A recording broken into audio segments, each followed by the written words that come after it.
In this video, we're going to be talking about how to clear recently played on the Spotify application. So let's just get straight into the video. Well, as of 2026, Spotify does not provide a direct one-click button to clear the recently played list on the mobile, but you can manage your listening history by deleting individual items. So in order to go ahead and do so, all you need to do is simply go ahead and open your Spotify application just like that. Once you've done that, all you need to do is click on your profile icon on the top left of your screen. And now this is where you want to simply go ahead and scroll down and click on settings and privacy.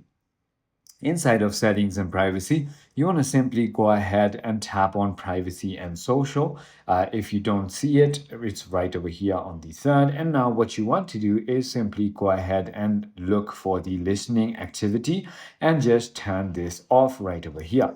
So it is as simple as that. I hope this video clarified everything for you. If you have further more queries, feel free to comment down below and I'll see you on the next one.